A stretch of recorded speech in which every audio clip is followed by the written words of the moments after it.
Public కూడా అదే అనుకుంటున్నారు మేడం, హైదరాబాద్కి కాస్త దూరంగా ఉండాలి, అంటే సిటీకి దగ్గరే ఉండాలి, మరో కొత్త సిటీలో ఉండాలని కోరుకుంటున్నారు. మీరు నాకు వచ్చే ముందు ఒక ట్రాఫిక్లో ఇరుక్కోండి చెప్పి నాకు బ్యాగ్ పెట్టారు. సరే నిజంగానే ఈరోజు ఏ వారం? అసలు ట్రాఫిక్ సంబంధమే లేదు వారం, అంతే కదా. మండే ఈ టైంలో 12కి మీరు స్టార్ట్ అయ్యారు. 12కి అసలు మాక్సిమం ఉండదు, ఏదంటే మీరు కేపీహెచ్బి నుంచి ఇక్కడ రావడానికి మాక్సిమం ఒక 35 minutes వేసుకోండి. అంతే బట్ అట్లా అనేసే నేను నిమ్మలంగా 11 నేను ఒకసారి చూశాను అసలు ఏంటి అనేది. చిన్నపాటి వర్షానికి సిటీ ఈరోజు చాలా ఇబ్బందులు పడుతున్నారు ప్రజలు, అన్ని చోట్ల వాటర్. అంటే అందుకే హైడ్రా లాంటిది రేవంత్ రెడ్డి గారు ఎందుకు తీసుకొని వచ్చారా అనేది ఇప్పుడు ప్రజలకు బాగా అర్థమవుతుంది. ఫస్ట్ అందరూ వ్యతిరేకించారు హైడ్రా, అసలుకి ఇల్లులు కూల్చేస్తున్నారు, పేదలు కడుపులు కొడుతున్నారు, అసలు హైదరాబాద్ను కూల్చేస్తారా అని చెప్పి పెద్ద ఎత్తున హైడ్రా మీద నెగిటివ్ ప్రచారం జరిగింది. కానీ ఈరోజు మనం అలా కారు వేసుకొని బండి వేసుకొని బయటికి వెళ్తే ఎక్కడైనా సరే ఆ రూట్లో ఒక హైడ్రా బండి కనపడుతుంది, హైడ్రా సంబంధించి టీం అయితే కనిపిస్తుంది. మీరు ఎక్కడే చూడండి క్లియర్ చేయట్టున్నా, లేదంటే ట్రాఫిక్ ఏదన్నా ఇబ్బంది కానీ ఏదైనా సరే ఎక్కడో ఒక చోట చూసి వెంటనే అది హైడ్రా బండి అని చెప్తున్నాం. ఈ రోజు ప్రజలు కూడా ఏంటంటే ఎప్పటికప్పుడు అలర్ట్ చేస్తుంది హైడ్రా. అవును, ప్రతి మినిట్ నాకు మెసేజ్ వస్తుంది, ఏ టైంలో వర్షం పడిపోతుంది, మీరు ఏ రూట్ లో వెళ్ళాలి, ఆ రూట్ లో వెళ్ళొద్దు అని చెప్పి చాలా క్లియర్ గా చెప్తున్నారు. అంటే సిటీ మీద కూడా మంచి గ్రిప్ తీసుకున్నారు, ఎక్కడెక్కడ ప్రాబ్లమ్స్ ఉన్నాయి ఏంటి అనేది. సో హైడ్రా ఎంత అవసరం అనేది ఇప్పుడు ప్రజలకు కూడా క్లారిటీగా అర్థమైంది కాబట్టి, సో ఇదంతా మనం చేంజెస్ చేయడానికి చాలా టైం పడుతుంది. ప్రజలు కూడా విసిగిపోయారు ట్రాఫిక్ కి, పొల్యూషన్ కి, ఇవన్నీ. కొంతమంది ఏంటంటే ఇప్పుడు మధురా నగర్, మన కేపీహెచ్పి కావచ్చు, లేకుంటే మియాపూర్ కావచ్చు, ప్రగతి నగరు, ఇవన్నీ చాలా మంది ఏంటంటే సిటీ కాస్త దూరంగా వెళ్దాము, సిటీ తొందరగా డెవలప్ అయితే బాగుందని చెప్పి కూడా కాస్త బయట ఎక్కువ ఇన్వెస్ట్ చేయడానికి ముందుకు వస్తున్నారు. అది వెస్ట్ జోన్ మార్కెట్ మీద ఎక్కువ ఫోకస్ చేస్తున్నారు అని చెప్పి వినిపిస్తున్నమాట. ముందుగా హైడ్రా గురించి చెప్పి తర్వాత ప్రజలు ఎందుకు బయటికి రావాలనుకుంటున్నారు కూడా మీ మాటల్లో. హైడ్రా అండి నేను చాలా స్వాగతించాను, చాలా హ్యాపీ అనిపించింది. కొంతమంది ఇబ్బంది పడుతున్నారు. మీరు ఫస్ట్ లో భయపడ్డారు కదా, హైడ్రా వస్తే మా మార్కెట్ ఏమైపోయింది, మేము ఎలా బతకాలి, రియల్ ఎస్టేట్ పడిపోయింది అంటే ఓన్లీ ఒక సెక్టార్ కోసం అనేసి ఒక దాన్ని ఆపడం కరెక్ట్ కాదు కదండి. ఎందుకంటే మెయిన్ సిటీలో ఉన్న వాళ్ళు కూడా ఆల్రెడీ పాపులేషన్కి ఎక్కేసిపోయింది, అపార్ట్మెంట్స్ కానీ ఫ్లాట్స్ కానీ ఫిలప్ అయిపోయింది సిటీ. కానీ సిటీ ఫిలప్ అయిపోయినా కూడా ఇక్కడ కూడా ఆరోగ్యకరమైన వాతావరణము, ప్రజలు తిరిగేటట్టుగా ఉండాలి కదా మినిమం. దాంట్లో కొంతమంది ఇబ్బంది పడతారు, కానీ దానికి సంబంధించిన చెరువులు పూడికలు తీయడం కానివ్వండి, ఇవి చుట్టుపక్కల ఏరియాని, వాటర్ ఏదైతే ఫుల్ ట్యాంక్ లెవెల్స్ ఉంటాయో ఆ ఏరియాని కానీ, ఇది చాలా అవసరమైనదే అండి అది. కానీ దానివల్ల మా సెక్టార్ చెరువులే ఎందుకు అనుకుంటున్నారు మీరు? రోడ్ల మీద మనం వెళ్తే మనకు అర్థం కావట్లేదు. చిన్నపాటి వర్షానికి అమీర్పేటలో మునిగిపోతుంది, చిన్నపాటి వర్షం అవన్నీ పూడిపోబట్టే రోడ్ల మీదకి వచ్చేస్తున్నాయండి, రోడ్ల మీదకు అపార్ట్మెంట్స్ లోకి. మరి ఆ నీళ్లు ఎక్కడికి వెళ్ళాలనే సోర్స్ నాళాలన్నీ మూసేసి కట్టేశారు. వదిలినవేమో అట్లలోకి వదిలి ఉన్న నాళాలు కూడా అటు దగ్గరికి వెళ్ళే పరిస్థితి లేకోకుండా ఉంది. దీన్ని ఎంతో కొంత ఒక ప్లాన్ చేసింది గవర్నమెంట్. ఏంటంటే ఎక్కడెక్కడ పల్ల ప్రాంతాలు ఉన్నాయి, ఎక్కడెక్కడికి ఈ నీళ్ళని డైవర్ట్ చేయాలి, ఇవన్నీ వాళ్ళని చెయ్యనిస్తే లోకల్లో ఉన్న హైదరాబాద్ కూడా బాగుంటుంది.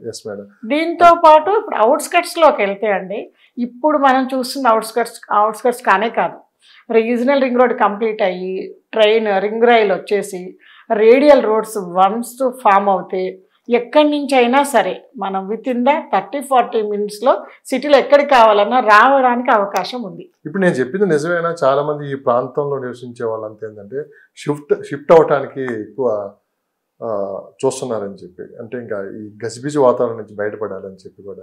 కొత్తగా ఉంది అందరికీ హైదరాబాద్ రాగానే 20-30 సంవత్సరాల నుంచి డెవలప్ అయినారు బాగా ఈ లొకేషన్స్ అన్ని. ఒకసారి పల్లెటూరు నుంచి వచ్చి ఇక్కడికి వచ్చి కొత్తగా ఉంటుంది అందరికీ, తర్వాత విసుగు చెందారు ఇప్పుడు ప్రజలు.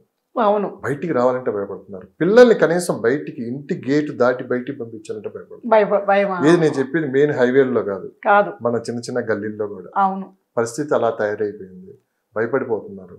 తొందరగా ఈ 4th సిటీయో లేకుంటే ఈ ORR RRR మధ్యలో కొత్త నగరంగా నిర్మిస్తే తొందరగా వెళ్ళిపోదాం అని చెప్పి కూడా చాలా మంది, మీరు తెలియదేమో, ఒక సర్వే కూడా జరిగింది. మీరు ఇక్కడే ఉండదలుచుకున్నారా, సిటీకి దూరంగా వెళ్ళాలనుకున్నప్పుడు దాదాపు 75% పీపుల్ మీ సిటీకి దూరంగా వెళ్దామనుకుంటున్నారు. వాళ్ళు కొన్నవే కదండి, ఆల్మోస్ట్ నాకు తెలిసి మాక్సిమం పీపుల్కి ఉన్నాయి. ఒక 30-40% పీపుల్కి ల్యాండ్స్ కొనిపెట్టారు. ఉన్నాయి. వస్తే అంత ఫాస్ట్గా అక్కడ సిటీ కనుక డెవలప్ అవుతాయి. అదేంటంటే ఇంకా చాలా టైం పట్టుద్ది అనే ఊహల్లోనే ఉన్నారు పబ్లిక్. అంత టైం పట్టదు. ఒక్కసారి రీజనల్ రింగ్ రోడ్ అది కంప్లీట్ అవుతే కంప్లీట్ అయ్యేసరికి అక్కడ కూడా ఫిలప్ అయిపోయే పరిస్థితి వస్తుంది. కానీ వెయిటింగ్ అంత ఎక్కువ టైం ఉందని భావిస్తున్నారు. ఇప్పుడు ఇన్వెస్టర్స్ ఆలోచించేది మేము చూస్తే ఈ ఏరియా ఎప్పటికి డెవలప్ అవుతుంది, ఇంకా 10-15 years పడుతుంది కదా అనేసి ఆలోచిస్తున్నారండి. రేరా యాక్ట్ ప్రకారం ఆల్మోస్ట్ ఒక 9 డాక్యుమెంటేషన్కి కన్స్ట్రక్షన్కి పర్మిషన్ ఉండదు. మనకు కనపడే ఖాళీ ప్రదేశం అంతా ఖాళీగా ఉంది, ఇదంతా ఫిలప్ కావట్లేదు, అవ్వినాక కదా మనం నెక్స్ట్ ఏరియా ఫిలప్ అవుతుంది అనుకోవడానికి ఇప్పుడు ఆస్కారమే లేదు. హైదరాబాద్ ఎట్లయితే కంటిన్యూగా చెరువులు గుంటలు అన్ని పూడ్చుకుంటూ డెవలప్మెంట్ ఎట్లా చేసుకొని వచ్చారో నెక్స్ట్ ప్లానెడ్ సిటీని అట్లా చెయ్యట్లేదు. కాబట్టి real estate regulatory authority act వచ్చింది ఎక్కడికక్కడ కూడా. మనకు ఇంత పెద్ద ప్రశ్న మిమ్మల్ని ఎందుకు అడిగాంటే ఇది రియల్ ఎస్టేట్కి లింక్ ఉంది. ఎందుకంటే మనం ఈ టైంలో వెళ్ళకపోయినా కానీ మన పిల్లలు వచ్చే పెద్దవాళ్ళు అయ్యి ఆ స్టేజ్కి వచ్చే లోపు కొత్త సిటీ నిర్మాణం అయితే మనకంటూ ఒక సొంత ఇల్లు ఉంటుంది, మన పిల్లలన్నా హ్యాపీగా ఉంటారు, ఇండిపెండెంట్ గా ప్రశాంతంగా. ఎక్కువ వర్క్ ఫ్రమ్ హోమ్స్ వస్తున్నాయి, ఎక్కువ పర్సెంటేజ్. ఏమో ఏ టెక్నాలజీస్ రకరకాల చేంజెస్ రావచ్చు, దేనికైనా వాతావరణంలో నుంచి మనసు శాంతిగా లేదు, ప్రశాంతంగా బతకాలని చెప్పి కూడా ఉంటున్నారేమో. మీరు శాంతివనం మీద ఉంది కదా ఇక్కడ, కనహా శాంతివనం, ఎక్కువ మంది అక్కడ ఎందుకు ఉంటున్నారు చెప్పండి? కనహా శాంతివనం మనకు ఇందులో ఉందండి, 111 జీవోలో ఉంది. అది చుట్టుపక్కల అంటే అది కాదు కొనేది, అది శాంతివనం కింద 2000 ఎకరాలు ఎంతో. అవును, ఆ చుట్టుపక్కల ఎక్కువ మంది కొంటున్నారు. ఆ చుట్టుపక్కల మనకు షాబాదు ఇది ఇండస్ట్రియల్ ఇచ్చాడు కదా, చందనవల్లి, సీతారాంపూర్, సెజ్ కారిడార్ ఒకటి ఇచ్చాడు. అటు నుంచి మనకు కనెక్టివిటీస్ బాగున్నాయండి, రోడ్ కనెక్టివిటీస్ బాగున్నాయి. సెకండ్ మీ మార్కెటింగ్ వాళ్ళు కూడా అమ్మేది ఏంటంటే ఆ పేరు చెప్పకుండా మీరు అక్కడ అమ్మలేరు. కనహా శాంతివనం పేరు చెప్పకుండా 100% నిజమే కదా. అక్కడ ఓపెన్ గా మాట్లాడుకుంటే వెళ్ళానంటుంది, అక్కడ ఉండే ప్రశాంతత కావచ్చు, మీకు ఈజీగా ఉంటుంది, లేకుంటే స్టే చేయడానికి ఆప్షన్స్ ఉన్నాయి. ఇప్పుడు ఏఐ టెక్నాలజీ అంతా ఫిజికల్ వర్క్ కాదు కదండి, అంత మైండ్ తోటి కూరుకున్న వర్క్. ప్రతి నిమిషము అలర్ట్గా ఉండాలి, ప్రతి వాళ్ళు ఎప్పుడు ఆలోచన చేస్తూనే ఉండాలి. చాలా మంది ఎక్స్పర్ట్ చెప్పింది దానివల్ల ప్రమాదం ముంచుంది అంటున్నారు, కానీ సరే చూద్దాం జరగబోయేది ఎలా ఉంటుంది అనేది కూడా మనం ఏమి ప్రెడిక్ట్ చేయడానికి లేకుండా ఉంది కదా. ఎందుకంటే అంతా ఏఐ డిసైడ్ చేస్తుంది, మనం ముందుకెళ్ళాలని వెనక్కి మొత్తం ఏఐ చేసేస్తుంది. రేపు మనం తినే భోజనం కూడా ఏఐ చెప్తుంది ఏం తినాలని.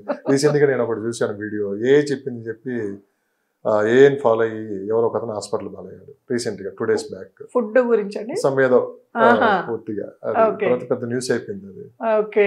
సో ఇలాంటి టైంలో మేడం అంటే ఇప్పుడు పరిస్థితి అంత బాగాలేదు, బ్యాంకర్స్ కూడా ముందుకు రావట్లేదు లోన్స్ ఇవ్వడానికి, ఓ పక్క జాబులు పోతూ ఉన్నాయి. ఇలాంటి టైంలో ముందుకు వస్తున్నారు, ఏది ప్రాపర్టీస్ చూసుకొని వస్తున్నారు. మన జాబులు అంతకుముందు మన జాబ్ మన శాలరీని బట్టి మన సేల్స్ స్కోర్ బట్టి లోన్స్ ఇచ్చేవారు. చాలా మంది ఏంటంటే ఇప్పుడు మార్కెట్ ఫ్యూచర్ బాగుంటుంది, ఇప్పుడు కొనుక్కోపోతే ఇంకా కొనలేము అని చెప్పి ఒక ఆలోచనలో ఉన్నారు. కొంతమంది అప్పులు తెచ్చి ఇన్వెస్ట్ చేస్తున్నారు. ఇది ఎంతవరకు కరెక్ట్ ఉంటారు? 100% పర్ఫెక్ట్ అండి. అప్పులు తీసుకొని తెచ్చి రియల్ ఎస్టేట్ ఇన్వెస్ట్ అంటే అప్పులు తీసుకొచ్చి అంటే తెచ్చేటప్పుడే వాళ్ళకి ఎంత ఆదాయం వస్తుంది. ఇప్పుడు ఎవరు అప్పులు తీసుకొస్తున్నారో వాళ్ళ ఆదాయాన్ని బట్టే ఇస్తున్నారు కదా, బ్యాంక్ వాళ్ళైనా వాళ్ళకి మినిమం ఖర్చు ఎంత ఉంటుంది అది తీసేసి పైన ఎంత వస్తుంది అందులో నుంచి పర్సెంటేజ్ చూసుకుని ఇస్తున్నారు. కాబట్టి దాన్ని వాళ్ళు ప్రాపర్టీ తీసుకుంటున్నారు కదండి. కాబట్టి మిడిల్ క్లాస్ పీపుల్ కూడా సాహసం చేస్తున్నారు, అప్పులు తెచ్చి కొనటం, కొన్ని ఇబ్బందులు కూడా గురవుతున్నాయి అంటున్నారు. అంటే మీకు 10 సంవత్సరాల ఎక్స్పీరియన్స్ ఉంది కాబట్టి ఎంతవరకు సేఫ్ అనేది అది మనకి ఇక్కడ ప్రాపర్టీస్ పరంగా అండి కొంచెం ఎంక్వైరీ చేసుకుని కరెక్ట్ కంపెనీస్ చూసుకొని తీసుకుంటే మాత్రం 100% ప్రాపర్టీనే. ఇప్పుడు ఫంక్షన్కో దేనికో ఇన్వెస్ట్ చేస్తేనేమో అది రిటర్న్ రాదు, కానీ ఈ ప్రాపర్టీ ప్రతిరోజు ఇంక్రీజ్ అవుతూ ఉంటుంది, ప్రతిరోజు ఎంతో కొంత దాని మీద యాడ్ అవుతుంటుంది. ఇతని శాలరీ ఎంత వస్తుందో ఆల్మోస్ట్ ఆ శాలరీ అంత ఎక్కడ ఏ ప్లాట్ తీసుకున్నా అండి అట్లీస్ట్ 30,000 నుంచి 50,000 1 lakh వాళ్ళకి monthly on 1 lakh per square yard వచ్చేంత వరకు యాడ్ అవ్వడానికి స్కోప్ ఉంది కదా. ఎప్పుడు అమ్మినా ఈ రేటు కలిసి వస్తుంది. కాకపోతే ఏంటంటే పాకెట్ పర్పస్ అంటాం మేము. అంటే అతను బడ్జెట్ ఎంత ఉంది, పర్పస్ ఏంటి, ఎప్పటికి దాన్ని సేల్ చేయాలనుకుంటారు. రీసేల్ టైం వచ్చేంత వరకు వెయిట్ చేయగలిగితేనే మంచి రిటర్న్స్ వస్తాయి.